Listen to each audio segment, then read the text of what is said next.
What is up, my aesthetic boys? It's Fresh, back with another video. Today we have a storytime episode of Tales from Retail. You guys seemed to like this subreddit the first time around, so I thought I'll make a second episode. But I'm always a size 9. I work at a shoe store, and I had a woman come in wanting to try on a pair of shoes. These shoes she wanted to try on are unisex, however, obviously the size for men and women are different. The woman asks for a size 9, so I go to the back and get out a size 9 for her. She tries it on and says it is a bit too small for her, so I suggest going a size up. The woman frowned at me and said, "But I'm always usually a size 9. Can you get me a size 9 in men's?" I explained to the woman that the conversion of sizes makes it different, and that a size 9 in men's fits like a size 11 in women's, obviously way too big for her. I suggested going to a size 10 in women's. The woman shook her head and she was very adamant, saying, "Just bring out the size 9 in men's. I am always usually a 9. This is ridiculous." I decided to go to the back to get a men's size 9 pair out for her in the case maybe seeing the physical difference would make her change her mind. I brought it out and she insisted on trying it on. Even just at a glance, the shoes were way too big for her, and she had to tie the laces really tight just to get them to stay on her foot. However, the woman nodded. "Yep, this will work. I told you, I am always a size 9. I kept asking the woman if the shoe fit alright, which it clearly did not, and if her heel lifts up as she walks, which it clearly did, but she insisted it was good. I even tried to convince her to just try on a woman's 10 just to be sure, and she insisted the men's 9 was good. After a while, I reluctantly began to ring her up when she said she wants to wear the shoes out and for me to throw away the box. I told her that this would make the shoes final sale and there will be no way of returning them once I throw out the box, and let her wear them out. Again, I asked her if she was sure the size was okay. The woman nodded and said, "I am always a size 9. Have been for years." I cringed as she wobbled out of the store wearing the shoes that were too big for her. I talked to my manager about what happened, and my manager, like me, was confused, but since the woman was adamant she got those shoes, we just disregarded it and hoped she wouldn't turn it around on us and make a complaint to customer service about how the shoes we got her were too big. The title seems to be a little mistaken. The woman clearly said multiple times, "But I'm usually always a size 9. And I'm sure that she is usually always that annoying. "I have $7,000 in my pocket right now that I wanted to spend, but you won't be getting any of it." Man, working in retail really shows you what kind of people exist in the world, doesn't it? Yesterday, I was managing the floor at my store, greeting customers, delegating tasks to colleagues, etc. We had a launch on Friday of a new product, so we've been incredibly busy. Last night, during a really busy period, I was already with a customer when a man walked past. He was wearing headphones and appeared to be talking to someone, so I smiled at him and said, "Hey, how are you?" He ignored me and went to go browse at tablets. About a minute later, literally a minute, I'm still with my customer, my staff are still busy doing their jobs, and he begins to walk off, still talking to someone through his headphones. As he walks by, my customer begins to walk off too, and I say, "Bye guys, have a good night." Man turns around and starts yelling. "Man, have a good night? I have been in here for 5 minutes, and not once was I asked if I needed help." Me, "I'm sorry, you were on the phone to someone, and as you can see, we're all busy with customers. Is there something I can help you with?" Man, "On the phone? Oh, it looked like you were speaking with someone. I thought you didn't hear me when I asked how you were because you were in a conversation." Man, "Well, I wasn't, and I just want you to know that you've lost a customer, and I have $7,000 in my pocket right now that I wanted to spend, but you won't be getting any of it." He begins to walk away. "Well, no worries, mate. I hope your night gets better." I hope that's not sarcasm. He storms off into the shopping center and starts yelling at random people, warning them not to come in and announcing to the world that he's going to go buy our competitor's product. Had a chuckle when I saw he already had their product in his hand. I mean, it's just never a really good idea to yell about how much cash you have on hand. If he really does have $7,000 in his pocket, I wouldn't be boasting about it publicly. I have a feeling someone might be following that guy out to the parking lot. Where are your Bluetooth cables?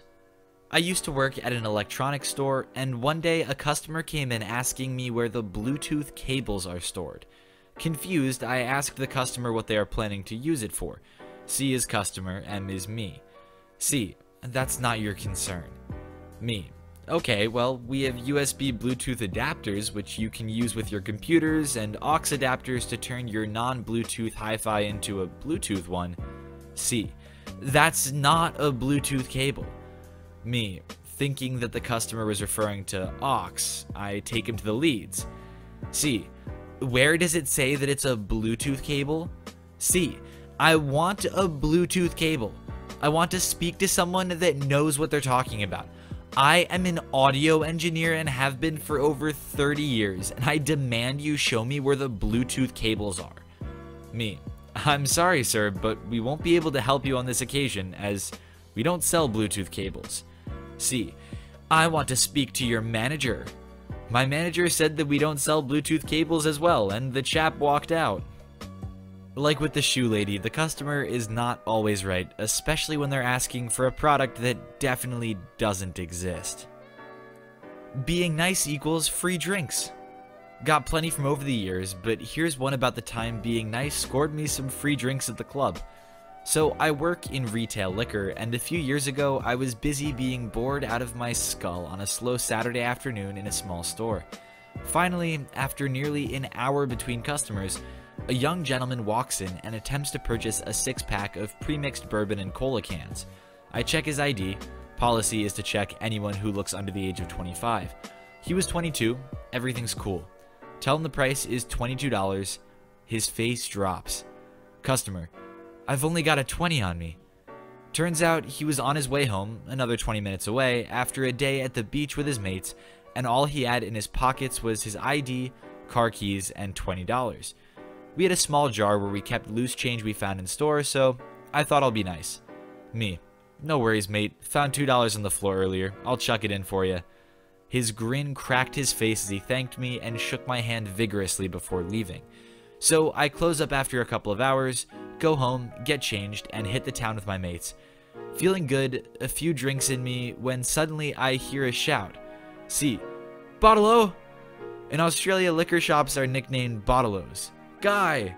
He comes over and shakes my hand again and asks me what I want to drink. Turns out he had won a jackpot on the poker machine, slot machine, was quite drunk, but remembered I had let him off earlier in the day. So for the next couple of hours, until he got kicked out for being too drunk, he bought me a few more drinks and kept thanking me for my generosity. Moral of the story, sometimes good things happen in retail. As bad as it can be, there are bright spots here and there. Well, karma in a cosmic sense may not necessarily come into play here, but at the same time it does illustrate the point of what goes around comes around. This guy was generally being a nice person with no promise of any return, and it happened to work out for him on this particular day. Will the next customer who's short a couple bucks do the same thing? No, but that's not really the point. The point is, just be a good person, be generous, and good things will happen. Next time, make sure the person you road rage at isn't your cashier. Fuel clerk. We're an extension of a grocery store and we don't have our own facilities, so the grocery store sends a clerk down to cover our register while we go to the store and use the bathroom. It's not far at all, maybe 300 feet, but I always take my car just because it's a little faster than walking, and I feel safer in my own car than I do walking through a parking lot, for exactly this reason. I was on my way back to the gas station, and as you leave the grocery store part, you have to stop at a 4-way and then continue on to the gas station. Well, I stopped, and a man in a 1500 truck behind me stopped. As I started to pull forward, for some reason he cuts out from behind me so that he's beside my car in the opposite traffic lane and proceeds to cut his wheel to the right, loudly flooring his truck so the exhaust roars directly in my ear and turning it directly in front of my car. If I wasn't just leaving from a dead stop, then I wouldn't have been able to stop in time. That's how close he was to ramming the front end of my car. Obviously, I laid on the horn as I slam my brakes on, and then continue once he also stops. Then he has the audacity to lay on his horn back at me and call me vulgar names out the window. I watch him in my mirror as I pull into the gas station, hoping and praying that he leaves and doesn't turn in. No such luck. A few minutes later, he comes up to my window and doesn't recognize me, but I let him know that I'm the one he almost hit. I'll be me, he'll be MD for moron driver. He's in mid to late 30s. Me. Hey, remember me? Red Corolla you almost just mowed down? Called me all kinds of names? MD. You wouldn't move. Me. What? MD. You were going way too slow, then you just stopped.